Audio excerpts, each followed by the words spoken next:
It's December 26, 1908, and world's heavyweight champion Tommy Burns defends his title in Sydney, Australia against Jack Johnson. Here's Tommy Burns getting himself into the best shape of his entire career. In 9 days, Tommy will defend his title against the scourge of the heavyweight ranks, Jack Johnson. And Tommy knows that this is going to be the fight of his life.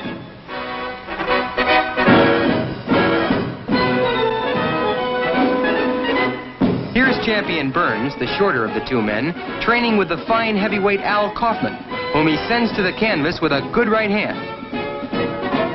Watch closely.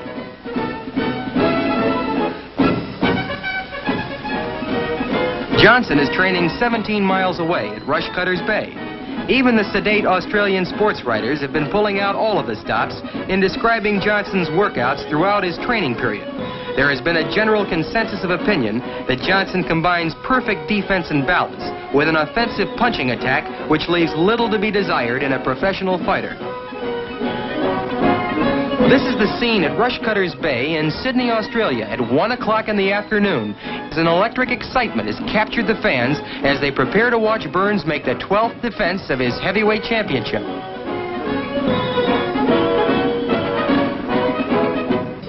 This is how Tommy Burns appeared as he was introduced as the defending heavyweight champion of the world. Never was a champion more ready to defend his laurel. In round 1, Tommy Burns, to the left of your screen, moves out and boxes cautiously.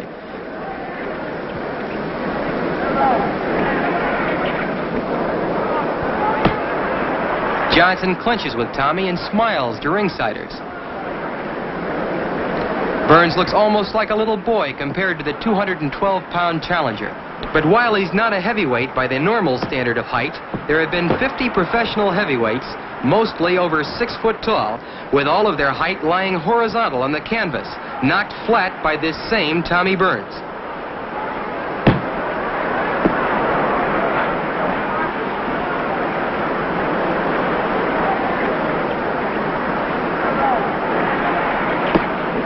Johnson lands a hard right and forces Tommy to the ropes.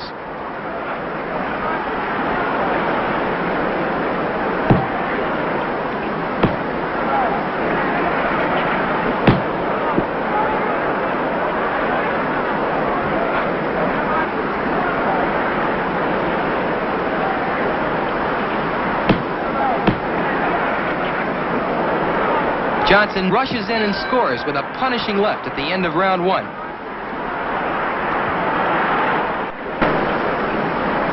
In rounds 2, 3, and 4, Johnson merely played with the heavyweight champion. He would laugh and actually talk to the crowd as Burns was hitting to the stomach. It was Johnson's way of demonstrating he had absolutely nothing to fear from the little heavyweight champion.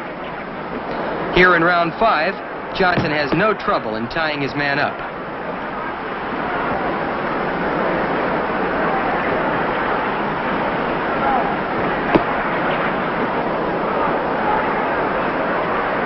Jack Johnson was born in Galveston, Texas on March 31st, 1878. At 30 years of age, he's 3 years older than champion Burns. Johnson is 6 foot 1½ inches tall and weighed in for this fight at a beautifully proportioned 212 pounds.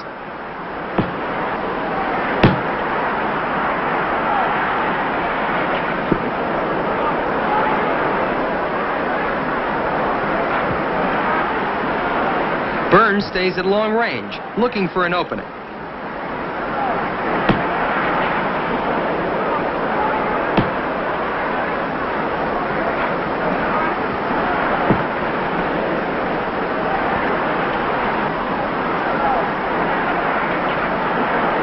Early in his professional career, Johnson was nicknamed Little Arthur. He looks almost like a giant next to the little man he's facing.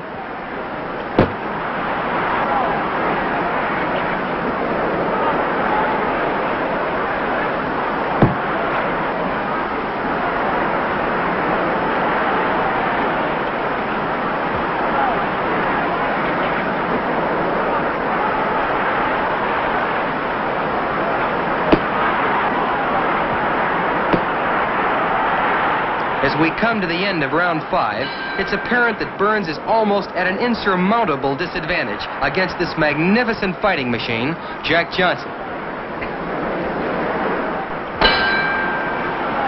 In rounds 6 and 7, Johnson scored heavily on the inside with ripping punches to the body and hard rights to the head. Here in round 8, Johnson rushes in and holds Burns as he talks to ringsiders, laughing all the time. Johnson has been after this heavyweight title fight for over 2 years. He hurled challenge after challenge at Burns to no avail. Johnson employed the unique strategy of purchasing a ringside seat at every one of Burns' title defenses. As Tommy fought, Johnson would sit there screaming insults, taunting the champion. His high voice stood out like a beacon light at ringside when Burns fought Philadelphia Jack O'Brien. At Dublin, when the champion beat Jim Roach, Johnson was there screaming. Again in Paris, when Burns knocked out Joey Smith, and finally in Sydney, when Burns disposed of Bill Squires. It was then, in Sydney, Australia, that the champion could take no more.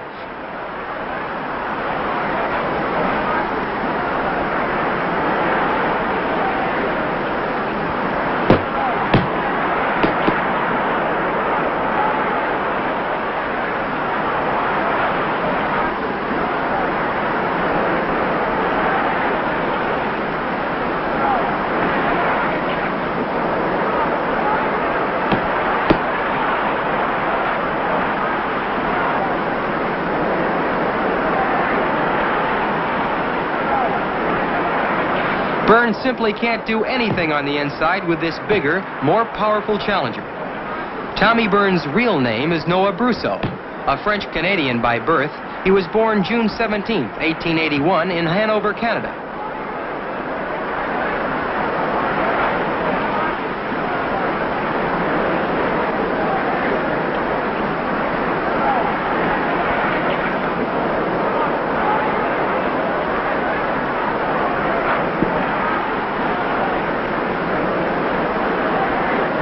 A good right uppercut. Another ripping right uppercut by Johnson. Uppercuts, hooks, all punishing blows. Johnson calmly looks down at Tommy, talks to the champion, taunting him. He wants Burns, as well as everyone, to know that this is no fight, this is a picnic. See how Johnson practically ignores the champion on the inside at the end of round 8.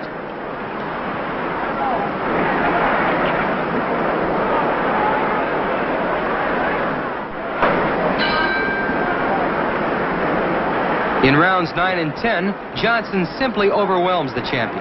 Going into round 11, it looked practically hopeless for Tommy.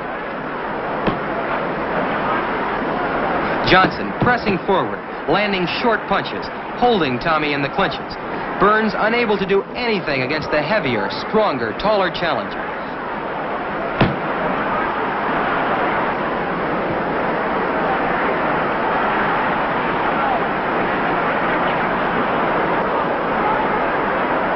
Johnson turned professional 11 years ago in 1897. He had 10 professional fights when in 1901 he was KO'd in 3 rounds by Joe Shawensky. But following that contest, Johnson KO'd 25 opponents in the next 7 years. He has met and defeated all of the great fighters of his time, including George Gardner, Sam McVie, Joe Jeanette, Sam Langford, and the great Bob Fitzsimmons.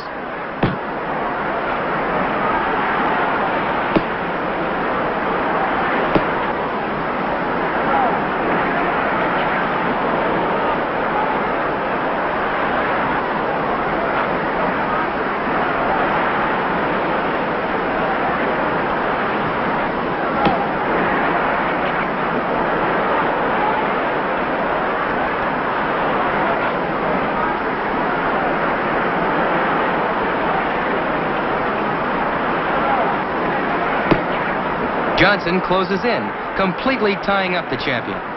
He forces Burns back in the clinches and literally handles the champion with ease.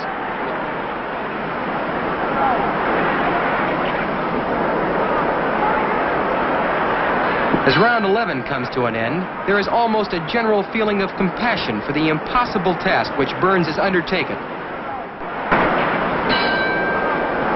Round 12 was all Jack Johnson. In round 13, it appeared as though the police were going to step in and stop the fight as a result of Burns' weakened condition and the terrible beating he was taking. Here in round 14, Johnson rushes in, lands an uppercut, 3 left hooks, a tremendous barrage of punches, lefts and rights which have Burns helpless.